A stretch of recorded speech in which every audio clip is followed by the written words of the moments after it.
कैलासवासी वसंतराव बळवंतराव चव्हाण यांचा जन्म 15 ऑक्टोबर 1954 रोजी नांदेड जिल्ह्यात नायगाव येथे झाला। त्यांचे शिक्षण बीकॉम पर्यंत झाले होते।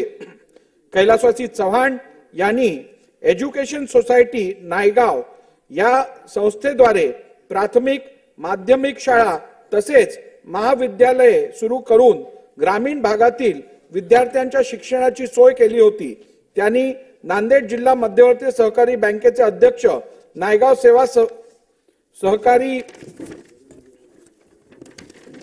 सोसायटीचे सदस्य, स्वामी रामानंद तीर्थ मराठवाडा विद्यापीठाचे सिनेट सदस्य म्हणूनही कार्य केले होते।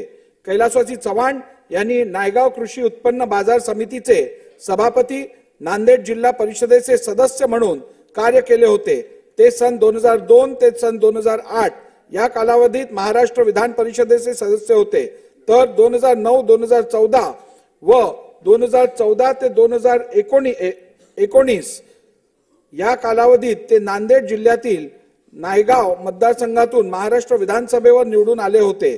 ते 2024 मधील लोकसभेवरही निर्वाचित झाले होते।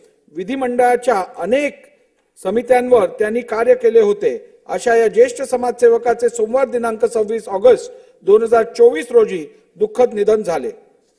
कैलासवासी ज्ञानेश्वर रावसाहेब पाटील यांचा जन्म 26 नोव्हेंबर 1967 रोजी झाला। त्यांचे शिक्षण MSc पर्यंत झाले होते। कैलासवासी पाटील यांनी पारंडा नगरपालिकेचे नगरसेवक म्हणून कार्य केले होते। शिवसेना पक्षाचे पारंडा तालुका प्रमुख म्हणून 9 वर्ष कार्य केले। त्यांचा पारंडा तालुक्यातील अनेक सामाजिक, शैक्षणिक तसेच सांस्कृतिक संस्थांशी निकटचा संबंध होता। कैलासवासी पाटील सन 1995 व 1999 मध्ये पारंडा मतदारसंघातून महाराष्ट्र विधानसभेवर निर्वाचित झाले होते। अशा या ज्येष्ठ समाजसेवकाचे बुधवार दिनांक 2 ऑक्टोबर 2024 रोजी दुःखद निधन झाले। कैलासवासी निवृत्ती विठ्ठलराव उगले यांचा जन्म 6 फेब्रुवारी 1930 रोजी झाला। त्यांचे शिक्षण LLB पर्यंत झाले होते। कैलासवासी उगले यांनी बीड जिल्हा सहकारी बँकेचे संचालक म्हणून कार्य केले होते। त्यांनी श्री छत्रपती शिवाजी विद्यालय, बल भीम महाविद्यालय तसेच आष्टी जनता वसतिगृहाचे संस्थापक म्हणून कार्य केले होते। बीड जिल्हा राष्ट्रीय शेतमजूर संघाचे सरचिटणीस, पंजाबराव कृषी विद्यापीठाचे सिनेट सदस्य, आष्टी येथील महात्मा फुले शिक्षण संस्थेचे संस्थापक म्हणून त्यांनी कार्य केले होते।